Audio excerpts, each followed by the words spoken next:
Hello friends, welcome to my YouTube channel aspens today. मैं स्वप्निल सिंह आप सभी का स्वागत करती हूं अपने आज के इस वीडियो लेक्चर में। अपने आज के इस वीडियो लेक्चर में मैं आप सभी के साथ BPSC previous years question papers के स्टैटिस्टिक्स के डिस्कशन को आगे बढ़ाऊंगी।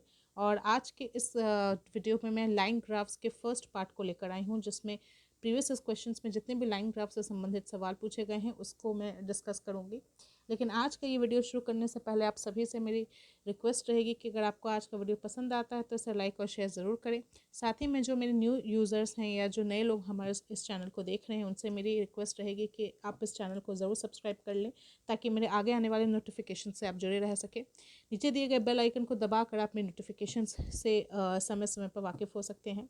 साथ ही में अगर आपके पास कोई भी यूज़फुल या फ्रूटफुल सजेशन हो तो नीचे दिए गए कमेंट बॉक्स में अपने कमेंट्स लिखना ना भूलें। आपके सारे कमेंट्स मैं बहुत ही अच्छे से पढ़ती हूँ और कोशिश करती हूँ कि उस पर अमल कर सकूँ। साथ ही में अगर आप मुझे फॉलो करना चाहते हैं तो टेलीग्राम पे आप मुझे @@टुडे पे फॉलो कर सकते हैं। मुझे इंस्टाग्राम पे फॉलो करने के लिए आप स्वप्निल_@टुडे पे भी मुझे फॉलो कर सकते हैं। किसी भी सूरत में अगर आपको और कोई क्वेरी हो तो आप मुझे नीचे दिए गए ईमेल आईडी पर भी मेल कर सकते हैं।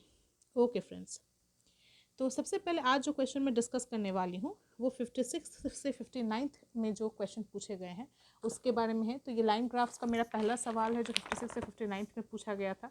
तो जैसा कि आप अपने सामने देख सकते हैं कि ये क्वेश्चन नंबर 13 है। ठीक है, तो आप सभी लोग जो यहाँ मेरे इस वीडियो को देख रहे हैं, आप सभी से मेरी रिक्वेस्ट है कि आप इस क्वेश्चन को बहुत ही अच्छे से देख लें, और अगर हो सके तो कोई प्रीवियस ईयर्स क्वेश्चन पेपर को डाउनलोड करके रख लें, या कोई अगर एग्ज़ाम शीट है या एग्ज़ाम कोई आप ऐसे एग्ज़ाम के पेपर फॉलो करते हैं या एग्ज़ाम का कोई प्रैक्टिस बुक फॉलो करते हैं तो उसको भी अपने पास रख लें, ताकि जब मैं ये क्वेश्चन डिस्कस करूँ आपके साथ तो आप साथ ही साथ मेरे साथ ये क्वेश्चन को सॉल्व भी कर लें। ठीक है, तो आज जो ये सामने आप क्वेश्चन देख रहे हैं तो वही क्वेश्चन क्या है।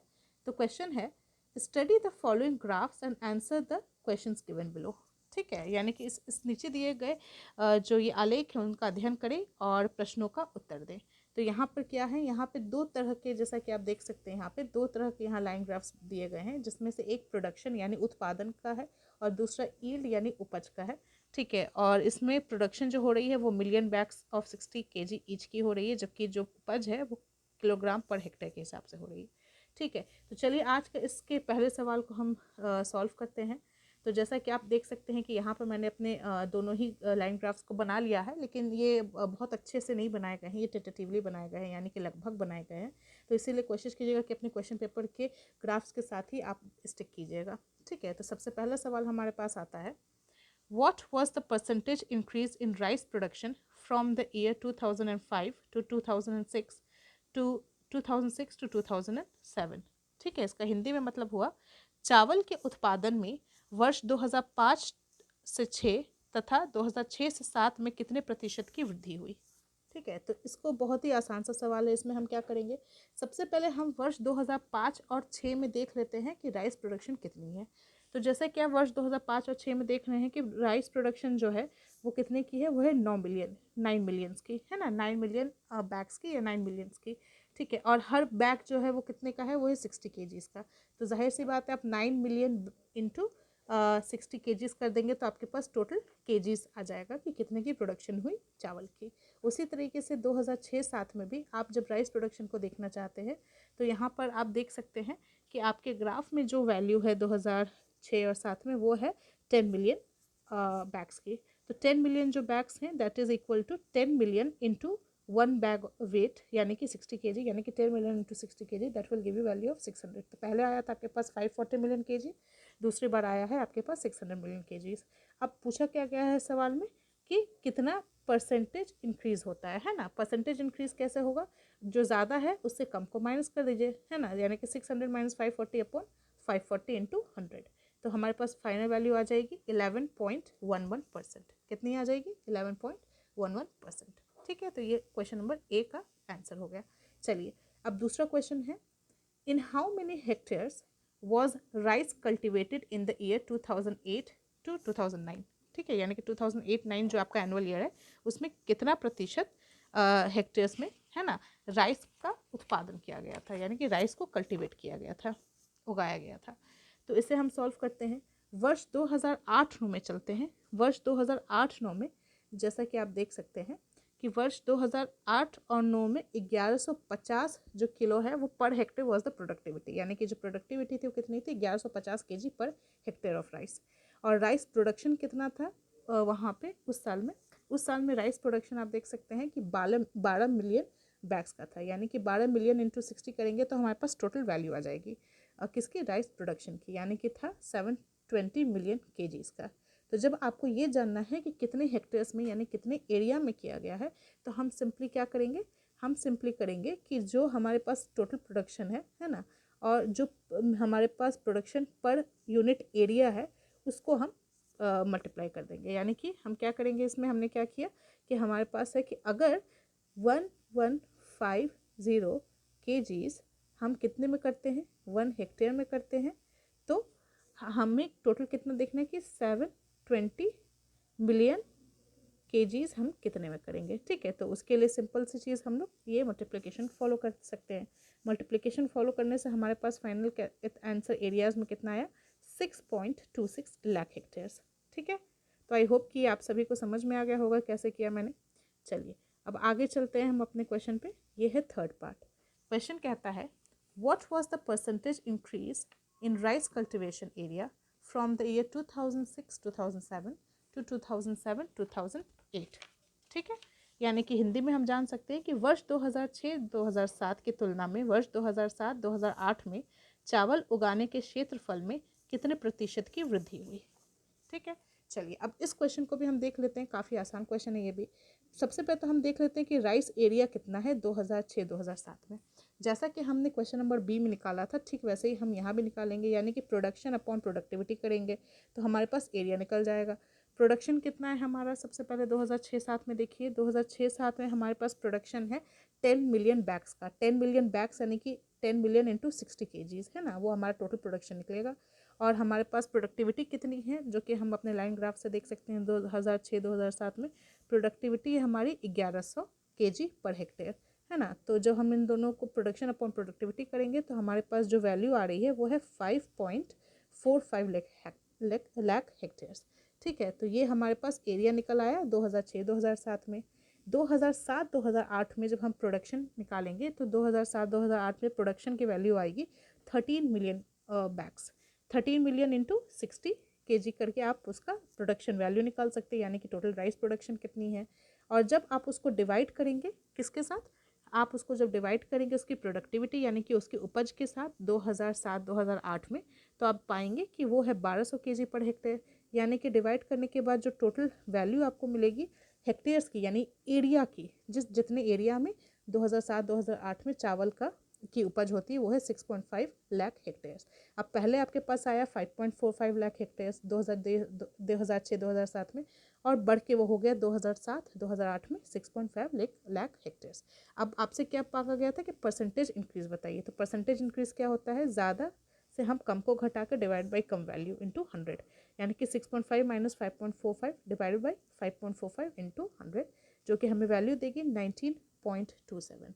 ठीक है, तो आई होप कि आप सभी को ये समझ में आ गया होगा। ठीक है, चलिए अब हम अपने नेक्स्ट पार्ट पे चलेंगे।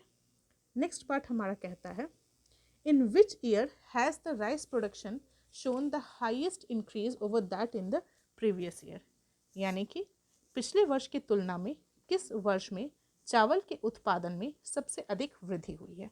ठीक है, चलिए इस क्वेश्चन को भी हम देख सकते हैं कि ये बहुत ही आसान क्वेश्चन है और आसानी से बनाया भी जा सकता है। तो जैसा कि आप यहाँ पे देख रहे हैं कि इसको मैंने बहुत ही शॉर्टकट में निकाला है। मैंने आप सभी से कई बार कहा है कि जो इस तरह के सवाल आते हैं आपके पास स्टैटिस्टिक्स में, ज़रूरी नहीं है कि वे क्वेश्चन सिर्फ सॉल्व करने से ही निकले। कई बार अगर आप एनालिटिकली भी उसको यानी कि अपनी समझदारी से, अपनी सूझबूझ से सवाल सॉल्व करेंगे तो बहुत ही कम वक्त में आप सिर्फ देख के वैल्यूज़ को भी निकाल सकते हैं।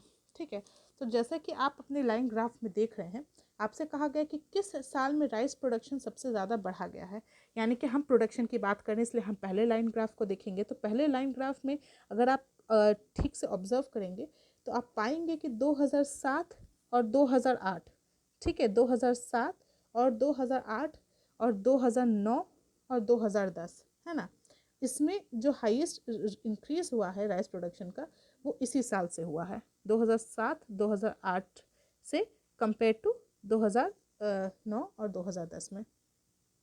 ठीक है, और प्रीवियस ईयर के कंपैरिजन में मांगा जा रहा है, तो ये भी आप ध्यान रखिएगा। ठीक है, तो यहाँ पर आपका आंसर आ जाएगा कि जो हाईएस्ट इंक्रीज हुआ है in comparison to previous year वो है 2007-2008, जो कितना बढ़ा है 2006-2007 के कंपैरिजन में लगभग 3 मिलियन इंटू 60 kgs। ठीक है, और ये कैसे मैंने निकाला, 2006-2007 में आप देखिए कितना है मेरी वैल्यू प्रोडक्शन की, वो है 10। 2007-2008 में मेरी वैल्यू कितनी है, 13, तो उनके बीच का डिफरेंस कितना है, 3। ठीक है, उसी तरीके से अगर आप थोड़ा सा और ऑब्जर्व करेंगे तो देखेंगे 2008-2009 में मेरी प्रोडक्शन की वैल्यू है 12, 2009-2010 में मेरी वैल्यू है 15, यानी कि 15 माइनस 12 यानी कि ये भी 3 million bags of 60 kg each होगा। और चूँकि दोनों की वैल्यू सेम है तो हम इन दोनों ही ईयर्स को आंसर मान सकते हैं। तो ये सिर्फ और सिर्फ ऑब्जर्व करने से भी आप निकाल सकते थे। ठीक है, चलिए अगले सवाल पे चलते हैं। अगला सवाल हमारा कहता है the sorry friends, the rice production area in the year 2009-10 is what percent of that in 2005-6, यानी वर्ष 2009-10 में चावल उगाने का क्षेत्रफल वर्ष 2005-6 के क्षेत्रफल का कितना प्रतिशत है। ठीक है, यानी कि ये है, तो इसे हम कैसे सॉल्व करेंगे, इसे हम सॉल्व करना शुरू करते हैं। तो सबसे पहले तो हम देख लेते हैं कि राइस प्रोडक्शन एरिया कैसे निकालते हैं। सेकेंड क्वेश्चन में, थर्ड क्वेश्चन में भी हमने निकालना सीखा था, that is production upon productivity, यानी कि उत्पादन अपॉन उपज। ठीक है, तो उत्पादन मेरा उस साल में कितना हो रहा है, 2005-2006 में हो रहा है 9 मिलियन बैग्स का, यानी कि 9 मिलियन इंटू 60 kg का हो रहा है, जबकि प्रोडक्टिविटी उस साल है मेरी 1050 kg पर हेक्टेयर। तो इससे मेरा एरिया निकल आएगा। उसी तरीके से 2009-10 में भी मेरी जो प्रोडक्शन है वो है 15 मिलियन बैग्स की, यानी कि 15 million into 60 kgs will be my उत्पादन। और मेरे पास ये कितना है प्रोडक्टिविटी, वो है भी है 1050 kg पर हेक्टेयर की है। तो इससे भी मेरी वैल्यू निकल आएगी कितना राइस प्रोडक्शन का एरिया है इन 2009-10। अब क्या पूछा गया है, कितना प्रतिशत से कि आपका कितना प्रतिशत है 2009-10 का 2005 और 6। तो ये बहुत ही आसान सवाल है। तो किस तरीके से आप इसको निकाल सकते हैं, आप इसको निकालने के लिए क्या करेंगे, एक सिंपल सा फॉर्मूला यूज़ करेंगे कि आपको ऊपर में रखना है 2009-10 का वैल्यू, यानी कि 8.57, और नीचे वैल्यू रखनी है 5.414 जो कि 2005-6 की वैल्यू, और उसको इंटू 100 कर देना है, तो वो 166.73% आ जाएगा। एक चीज़ ध्यान रखिएगा सभी कैंडिडेट्स कि जो आपका यहाँ क्वेश्चन में क्या पूछा जा रहा है कि जो राइस कल्टीवेशन एरिया है 2009-10 का वो कितना प्रतिशत है किसका, 2005-6 का, यानी कि आपको इसका जो है प्रतिशत निकालना है इसके अगेंस्ट। इसीलिए हमने जो न्यूमरेटर है ना, यानी कि ऊपर का जो भाग है वो 9-10 की वैल्यू रखी है, यानी कि 2009-10 में जो मेरा 8.57 है उसकी वैल्यू हमने न्यूमरेटर में रखी है, और जिसके अगेंस्ट आपको प्रतिशत निकालना है वो है 2005-6 की वैल्यू जो कि 5.14, इसीलिए उसे हमने डिनोमिनेटर में रखा है। अगर यही क्वेश्चन होता कि 2005-6 कितना प्रतिशत होता 2009-10 का, तो ये वैल्यूज़ आपस में एक्सचेंज हो जाती, यानी 5.14 न्यूमरेटर और 8.57 डिनोमिनेटर हो जाता। ठीक है, तो इस तरह के सवालों को कभी कंफ्यूज मत होइएगा। ठीक है, और ध्यान रखिएगा कि जितना हो सके आप इस क्वेश्चन को पहले अच्छे से पढ़ लें, उसके बाद सॉल्व करना शुरू करें। जितना अच्छे से आप सवाल पढ़ेंगे उतनी ही अच्छे से आपको वो चीज़ समझ में आएगी। ठीक है, चलिए अब हम अगले सवाल पे चलते हैं। अगला सवाल हमारा कहता है what is the average rice production in the 6 years during 2004-5 to 2009-10, है ना, यानी कि आपसे ये पूछा जा रहा है कि वर्ष 2004-5 से 2009-10 तक 6 वर्षों का औसत चावल उत्पादन कितना है। ठीक है, तो ये बहुत ही इजी सवाल है, ये सिर्फ कैलकुलेशन का सवाल है। अगर इसको कैलकुलेट करना आपने सीख लिया तो ये आप आसानी से बना सकते हैं। तो यहाँ कैसे बनाएंगे आप, राइस प्रोडक्शन 2004-5 में कितना है 8 मिलियन बैग्स, यानी कि 8 मिलियन इंटू 60। उसी तरीके से 5 और 6 में कितना है 9 मिलियन, 6-7 में कितना है 10, 2007 और 8 में कितना है 13, 2008 और 9 में कितना है 12, और 2009 और 10 में कितना है 15। और सभी को जब आप 60 से मल्टीप्लाई कर दीजिएगा तो आपके पास टोटल वैल्यू आ जाएगी which is 67 million into 60 kgs। अब आपसे पूछा जा रहा है एवरेज वैल्यू बताइए। तो एवरेज वैल्यू आप कैसे निकालते हैं, जो भी आपकी टोटल वैल्यू यहाँ आई है उसको उससे divide by the total number of years, औसत, यानी कि टोटल कितने ईयर्स का है, ये टोटल 6 साल का आपसे मांगा जा रहा था, है ना, तो डिवाइड बाय 6 हो गया। तो जो एवरेज वैल्यू आपकी आई दैट बिकम्स 670 मिलियन kgs। ठीक है, यही आपका फाइनल आंसर होगा। ठीक है, आई होप कि सभी को ये बात समझ में आ गई है। बहुत ही ईजी क्वेश्चन था, ज़्यादा बुद्धि ही नहीं लगानी थी इसमें। अगला सवाल हमारा पूछता है, assuming the price of rice to be ₹900 per quintal, what would a farmer have earned if he had grown rice in 10 hectares in the year 2008 and 9? यानी यह मानते हुए कि चावल का मूल्य अगर 900 रुपये प्रति क्विंटल हो तो एक किसान की कितनी कमाई होगी यदि वह 2008-9 में 10 हेक्टेयर ज़मीन में चावल उगाए। ठीक है, तो हम पहले देख लेते हैं इसे सॉल्व कैसे करते हैं। वर्ष 2008 और 9 में जैसा कि हम देख सकते हैं कि जो प्रोडक्टिविटी है उस लैंड की वो कितनी है, वो है 1150 यानी 1150 kg पर हेक्टेयर। और अगर 10 हेक्टेयर में वो आपका ग्रो करता है तो 10 हेक्टेयर में अगर उसको ग्रो करना होगा तो कितना हो जाएगा, तो टोटल आपकी कितनी केजीज हो जाएंगी, तो वो हो जाएगा 11,500 केजीज ऑफ राइस। तो अगर प्राइस 100 केजी ऑफ राइस का है 900, जैसा कि यहाँ पे था कि पर क्विंटल, यानी कि एक क्विंटल कितने का होता है 100 केजीज का, तो यानी कि अगर 900 रुपये 100 केजीज के थे तो इतने केजीज के कितना प्राइस होगा। बहुत ही आसान सा सवाल है, 900/100 इंटू 11,500, और यही आपकी फाइनल वैल्यू देगी, यानी कि 1,350। ठीक है, सॉरी सॉरी मैंने गलती से गलत किया कि it is going to be 1,03,500। ये बाय मिस्टेक एक ज़ीरो में बताने भूल गई थी। So the value will be 1,03,500 rupees. तो ये टोटल उस जब अगर उस ज़मीन पर अगर टोटल 11,500 kg ऑफ राइस उगाई जाए तो इतने प्राइस में वो फार्मर उसको ग्रो करके बेच पाएगा। ठीक है, तो ये क्वेश्चन मैंने यहाँ पे आप सभी के लिए सॉल्व कर दिया। ये लाइन ग्राफ का क्वेश्चन था, बहुत ही इंटरेस्टिंग क्वेश्चन था। अगर कोई भी दिक्कत हो तो प्लीज़ आप नीचे दिए गए कमेंट बॉक्स में लिखें। नेक्स्ट क्वेश्चन पर अब आते हैं। नेक्स्ट क्वेश्चन पे 56 से 59 में ही पूछा गया सवाल है लाइन ग्राफ का, और बहुत ही इंटरेस्टिंग सवाल है जिसमें हम 3 कंपनीज़ के बारे में स्टडी करेंगे और उनके इनकम्स के बारे में स्टडी करेंगे between the period of 2006 to 2013, और नीचे दिए गए क्वेश्चन को हम आंसर करेंगे। तो चलिए आइए शुरू करते हैं क्वेश्चन को आंसर करना। ठीक है, तो सबसे पहले हम इसमें देख लेते हैं कि पहला क्वेश्चन क्या है। पहला क्वेश्चन है, What is the percentage increase in the income of company A in 2013 as compared to 2008? यानी कितने प्रतिशत की वृद्धि कंपनी ए की इनकम में हुई इन 2013 एज कम्पेयर टू 2008। ठीक है, आई होप कि सभी को सवाल समझ में आ गया है। चलिए, तो हम सबसे पहले जैसा कि देख सकते हैं स्क्रीन पर कि 2008 में जो कंपनी की इनकम है वो कितनी है, तो वो हम पता करेंगे अपने इस लाइन ग्राफ से। तो लाइन ग्राफ में हम देख सकते हैं कि कंपनी ए जो है वो जितना इनकम क्रिएट करती है 250 लाख रुपीज़ की। जी हाँ, कंपनी ए कितने की क्रिएट करती है 2008 में, 250 लाख रुपीज़ की इनकम। और 2013 में कंपनी ए की इनकम कितनी बन जाती है, 375 लाख रुपीज़। ठीक है, अब क्वेश्चन में क्या था, कितने प्रतिशत से वृद्धि हुई है। तो वृद्धि कैसे होती है, जब आप ज़्यादा से कम को डिवाइड कर देते हैं, यानी कि 375 - 250 अपॉन 250 इंटू 100। जब आप इसका प्रतिशत निकालेंगे तो पाएंगे 50%, यानी कि 2008 के कंपैरिजन में 2013 में जो कंपनी ये है उसकी 50% से इनकम में वृद्धि हुई है। ठीक है, चलिए अब अगला सवाल हम देखते हैं। अगला सवाल हमारा कहता है, What is the ratio of incomes of company A, B and C in 2010? यानी कि कंपनी ए, बी और सी के जो इनकम का अनुपात क्या है इन द ईयर 2010।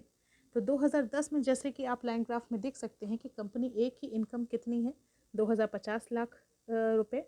कंपनी बी की इनकम है 350 लाख रुपए और कंपनी सी की इनकम है 425 लाख रुपीज़। ठीक है, तो इससे आप समझ जाएंगे कि अब रेशियो लेना है, तो रेशियो कैसे लेंगे, 250:350:425। रेशियो प्रोपोर्शंस के बारे में मैंने आप सभी को पहले ही सिखाया था अपने पिछले वीडियो में, तो आई होप कि आपको प्रोपोर्शन निकालना आता है। तो जब आप इसका प्रोपोर्शन निकालेंगे तो फाइनल आंसर आएगा 10:14:17। जी हाँ, वैल्यू फाइनल आएगी आपकी 10:14:17। चलिए, ये सवाल भी हमने बना लिया। अब आते हैं हम अपने तीसरे क्वेश्चन पे। तीसरा क्वेश्चन कहता है, Which company has steepest rise in its income compared to the previous year and what was the percentage rise? यानी कि अपने पिछले साल के परफॉर्मेंस के कंपैरिजन में किस कंपनी द्वारा सबसे अधिक जो राइज है इनकम में वो दर्शाया गया है और कितने प्रतिशत की वो वृद्धि है। ठीक है।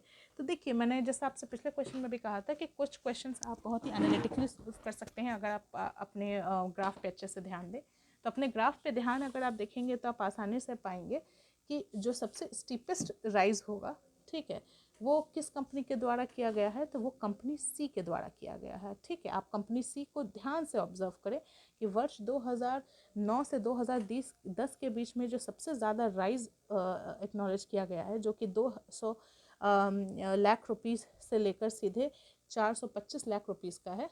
ठीक है, वो दर्ज किया गया है। और स्टीप का मतलब होता है कि कितना ज़्यादा, स्टीप जो स्लोप होती है ना स्टीप, उसका ये मतलब होता है कि कितना फास्ट राइज होता है। तो सबसे ज़्यादा फास्ट कंपनी सी ने ही रजिस्टर किया है। तो इसे मैं देख कर भी ऑब्जर्व कर सकती हूँ और मुझे लगता है कि आप भी देख के ऑब्जर्व कर सकते हैं। तो यहाँ पे हम क्वेश्चन उसी के बेसिस पे सॉल्व करेंगे। तो यहाँ लिख देंगे कि एक लाइन ग्राफ के हिसाब से कंपनी सी के द्वारा सबसे स्टीपेस्ट राइज ऑब्जर्व किया गया है इन the year between the years 2009 and 2010। और जो प्रतिशत की वृद्धि नोटिस की गई है वो कितनी है, वो है 425 माइनस 200 अपॉन 200 इंटू 100, जो कि मुझे फाइनल वैल्यू देगी 112.5% का। ठीक है, तो आई होप कि आप सभी को भी ये सवाल समझ में आ गया होगा। अब हम अपने फोर्थ सब पार्ट पे चलते हैं। फोर्थ क्वेश्चन पूछता है the total expenditure of company be in 2009 was 220 lakhs which was increased by 40% in the year 2010. Find the percentage profit or loss earned by the company B in the year 2010. ठीक है, चलिए आइए solve करते हैं इसको। तो question कहता है कि जो टोटल खर्च है कंपनी बी के द्वारा 2009 में वो 220 लाख का था, जबकि 2010 में ये जो मात्रा है ये 40% से बढ़ जाती है। तो आपको पता करना है कि कितने प्रतिशत का फ़ायदा या कितने प्रतिशत का नुकसान हुआ होगा उस कंपनी को इन द ईयर 2010 में। तो जैसा कि आप देख सकते हैं कि 2010 में जो कंपनी बी है उसका एक्सपेंडिचर कितना है, उसका एक्सपेंडिचर होगा 140%, यानी कि जब आप 220 में से 40% का इंक्रीज़ ले रहे हैं तब, यानी कि 100 + 40। ठीक है, जैसे कि आप हमेशा जानते हैं मैथमेटिक्स में कि 100 जो है वो ऑलरेडी है और प्लस 40% जब आप ऐड कर देंगे तो 140 हो जाएगा। ठीक है, तो 140% का इंक्रीज़, तो 140% की जगह 1/100 लिख देंगे, इंटू 220 लाख करेंगे तो हमारे पास जो वैल्यू आएगी वो आ जाएगी expenditure in of company be in the year 2010। ठीक है, अब जैसा कि हम अपने लाइन ग्राफ से दे सकते हैं कि इनकम जो है कंपनी बी की वो है 350 लाख, है ना। तो ये दोनों वैल्यूज़ हमारे पास आ गई हैं। अब हम चलते हैं अपने नेक्स्ट स्लाइड पर। तो यहाँ पे जैसा कि हम देख सकते हैं कि कंपनी बी की जो इनकम है वो उसके एक्सपेंडिचर से ज़्यादा है।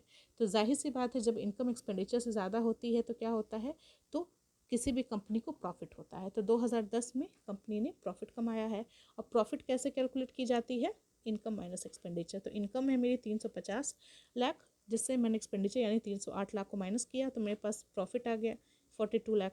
अब मुझे क्या करना है, अब मुझे इसी वैल्यू का ये निकालना है परसेंटेज, है ना। तो मेरे पास प्रॉफिट है 42 लाख, एक्सपेंडिचर है मेरा 308 लाख। तो जब मैंने उसको 100 से मल्टीप्लाई किया तो मेरे पास वैल्यू आ गई प्रॉफिट परसेंट की 13.64%। ठीक है, चलिए ये क्वेश्चन भी मैंने सॉल्व कर दिया और आई होप कि आपको अच्छे से समझ में आ गया होगा। ये बहुत ही इंपॉर्टेंट क्वेश्चन है, तो जिन्हें नहीं समझ में आया तो वो वापस रिवाइंड करके इस क्वेश्चन को फिर से देख लें कि किस तरीके से सॉल्व किया गया है। ठीक है, बहुत ही प्लेन मैथमेटिक्स यूज़ हुई है इसमें। अब आते हैं हम अगले सवाल पे। अगला सवाल कहता है if the profits earned by the companies A B and C in the year 2011 were 5%, 10% and 15%, find the ratio of the expenditure in that year. ठीक है, यानी कि अगर जो प्रॉफिट अर्न किए गए हैं ए बी और सी के द्वारा in the year 2011 were 5%, 10% and 15%, तो पता कीजिए कि उनके एक्सपेंडिचर का यानी कि उनके खर्च का उस साल में आपस में अनुपात कितना है। ठीक है, ये कर सकते हैं। देखिए ये एक कंफ्यूजिंग क्वेश्चन है, जैसा मैंने यहाँ साइड में भी लिखा है। कंफ्यूजिंग क्यों है, क्योंकि यहाँ पे ना ये जो 5%, 10% 15% है, इसमें ये नहीं बताया गया है कि वो किसका परसेंट है, यानी कि उसके इनकम का परसेंट है, उसके एक्सपेंडिचर का परसेंट है। तो इसी वजह से इस तरह के सवाल कई बार कंफ्यूजिंग हो जाते हैं स्टूडेंट के लिए सॉल्व करने। इसीलिए इस तरह के सवालों को कई बार हम दो तरीके से सॉल्व कर सकते हैं, और ये फिर कुछ हद तक एग्जामिनर के ऊपर होता है या कुछ हद तक बोर्ड के ऊपर होता है कि वो कौन सा आंसर एक्सेप्ट करे। तो चलिए मैं आपको दोनों सोल्यूशन बता देती हूँ यहाँ पे। ठीक है, तो सबसे पहले हम देखते हैं कि 2011 में जब आप कंपनी के इनकम की बात करते हैं तो वो है कंपनी ए का इनकम 400 लाख रुपए यानी 400 लाख रुपीज़। प्रॉफिट अगर हम मानते हैं कि 5% है ठीक है, तो हमने उसे वहाँ लिख लिया। अब हम मानते हैं कि एक्सपेंडिचर है हमारा EA, यानी कि हम डिनोट करते हैं कि वो EA है। चूँकि पिछले सवाल में भी हमने प्रॉफिट परसेंटेज कैसे निकाला था, प्रॉफिट अपॉन एक्सपेंडिचर इंटू 100 करके, है ना। तो इसीलिए हम यहाँ पर भी यही काम करेंगे कि हम मानेंगे कि ये 5% of profit is equal to profit divided by expenditure into 100। और प्रॉफिट क्या होता है, इनकम माइनस एक्सपेंडिचर। तो बस यही वैल्यू हमने यहाँ पुट कर देनी है। तो यहाँ से हम कोशिश करेंगे कि हम EA की वैल्यू निकालें। जब हम इसको पूरा सॉल्व करेंगे तो हमारे पास EA की वैल्यू आ जाएगी 8,000 अपॉन 21 लाख रुपीज़, जिसे हम उस डिनोमिनेटर न्यूमरेटर के फॉर्म में ही छोड़ देंगे। ठीक है, उसी तरीके से हम 2012 में कंपनी बी की इनकम निकालेंगे जो कि है 350 लाख रुपए। प्रॉफिट है 10% और यहाँ पर हम एक्सपेंडिचर मान लेंगे EB, जो कंपनी बी का एक्सपेंडिचर है वो है EB। ठीक उसी तरीके से हम इसको भी यहाँ पे सॉल्व करेंगे और यहाँ पे हम निकाल लेंगे कि वैल्यू कितनी होती है। ठीक है, तो वैल्यू हम जब निकालेंगे तो EB की वैल्यू आ जाएगी 3500 अपॉन 11 लाख। ठीक है, जो कि एक्सपेंडिचर है बी का। अब हम चलते हैं सी की तरफ। ठीक है, सी में जब हम सॉल्व करने जाएंगे तो हम यहाँ देखेंगे कि ठीक उसी तरह सी की जो इनकम है वो है 300 लाख रुपए। प्रॉफिट जो है वो 15% है और जो एक्सपेंडिचर हमने माना है वो हम मान के चल रहे हैं कि वो EC है। ठीक है, जो कि यहाँ पे आप देख सकते हैं। एक सेकेंड फ्रेंड्स, हाँ EC है। तो EC कैसे निकालेंगे, 115/100 is equal to income upon expenditure करके। एक्सपेंडिचर की फाइनल वैल्यू आ जाएगी 6,000 अपॉन 23 लाख। ठीक है, ये तीनों को ही हमने न्यूमरेटर डिनोमिनेटर के फॉर्म में छोड़ दिया है। अब जब हमें रेशियो निकालना है तो अब हम यहाँ से भी रेशियो निकाल सकते हैं। ठीक है, तो ये भी एक फॉर्म ऑफ आंसर हो गया। ठीक है, अब दूसरा सोल्यूशन जो मैं प्रपोज करूँगी, जिसके बारे में क्वेश्चन में कुछ लिखा नहीं है लेकिन ये मुझे लगता है कि एक और सोल्यूशन हो सकता है, वो ये है कि अगर हम ये माने कि जो ये प्रॉफिट कमा रहे हैं वो इनकम में से प्रॉफिट है। ठीक है, तो ये कैसे हम कैलकुलेट कर सकते हैं। तो सपोज़ कंपनी ए का, जैसे मैंने पहले बताया कि इनकम कितनी है 400 लाख, प्रॉफिट कितनी है 5%, तो एक्सपेंडिचर कितना होगा, 400 में से प्रॉफिट को माइनस कर देना है ना। और प्रॉफिट कितना है, इस बार हम क्या मान रहे हैं कि ये जो प्रॉफिट परसेंटेज है ये किसका है, ये इनकम का है, ना कि एक्सपेंडिचर का, है ना। पिछले क्वेश्चन में और इस सोल्यूशन में क्या डिफरेंस है कि पिछले क्वेश्चन में हम ये मान रहे थे कि जो 5% है प्रॉफिट का वो एक्सपेंडिचर का 5% है, और ये जो सोल्यूशन है इसमें हम मान रहे हैं कि ये 5% ऑफ द इनकम है। ठीक है, और चूंकि क्वेश्चन में ये क्लियर नहीं दिया हुआ है कि वो परसेंटेज किसका है तो इसीलिए मैंने दोनों सोल्यूशन निकाला। ठीक है, तो यहाँ पे हम अब आगे बढ़ते हैं। तो अब हम कैसे इसको सॉल्व करेंगे, माइनस यहाँ पे प्रॉफिट लिखा है, प्रॉफिट आप कैसे कैलकुलेट करते हैं। ठीक है, तो प्रॉफिट होता है, यहाँ पे दिया हुआ कि प्रॉफिट क्या है मेरा 5% है किसका, मेरे इनकम का। इनकम कितना है 400 है, तो बस यही चीज़ मैंने यहाँ पुट कर दी है और इसको सॉल्व करके मेरे पास एक्सपेंडिचर आ गया 380 लाख। ठीक है, ठीक उसी तरीके से मैंने यहाँ पे बी के लिए भी निकाला जो कि आ गया 315 लाख, और अब मैंने सी के लिए भी निकाला जो आ गया 255 लाख। ठीक है, तो ये तीनों ही वैल्यूज़ मैंने यहाँ पे निकाल दिए। जो कि तीनों वैल्यूज़ निकाल दी हैं तो अब मैं फाइनली रेशियो ले सकती हूँ। रेशियो लेने के लिए मुझे कुछ खास करना नहीं पड़ेगा, इसे सिर्फ 380, 315 और 255 कर दिया मैंने, और मेरे पास एक फाइनल वैल्यू आ गई 25:21:17 की। ठीक है, तो दोनों ही सोल्यूशन आप सॉल्व कर सकते हैं, लेकिन जब इस तरह के डाइसी सिचुएशंस हो। लेकिन कोशिश करें कि जो भी आप, अगर आपके पास समय है और आपको किसी भी तरह का डाउट है और आप सक्षम हैं दोनों तरह के क्वेश्चंस को सॉल्व करने में, तो दोनों ही तरह के आप सॉल्यूशंस को सॉल्व करके निकाल दें, ताकि ये आपके एग्जामिनर और बोर्ड के ऊपर है कि वो कौन सा आंसर एक्सेप्ट करे। चलिए, इस तरह से मैंने आज लाइन ग्राफ्स के पहले पार्ट में 2 इंपॉर्टेंट क्वेश्चंस को डिस्कस किया। आई होप कि आप सभी को क्वेश्चन समझ में आ गए होंगे। मैं जल्द ही संडे तक या होपफुली मंडे तक अपना नेक्स्ट वीडियो लेकर आऊँगी, और इसके बाद एक और वीडियो, और उस नेक्स्ट वीडियो के बाद एक और लास्ट वीडियो होगा, और उसके साथ ही हमारे स्टैटिस्टिक्स का पूरा पोर्शन ओवर हो जाएगा, और इस तरह से आप आगे चल के अपने स्टैटिस्टिक्स को प्रिपेयर कर सकते हैं। अगर आपको कहीं भी कोई किसी भी तरह का कोई डाउट हो स्टैटिस्टिक्स में तो प्लीज़ आप मुझे मैसेज कीजिए, मैं पर्सनली भी आप लोगों को आपके डाउट्स क्लियरेंस में मदद करूँगी। चलिए, ओके फ्रेंड्स, यहाँ मैं अपनी वीडियो एंड करती हूँ। Thank you very much.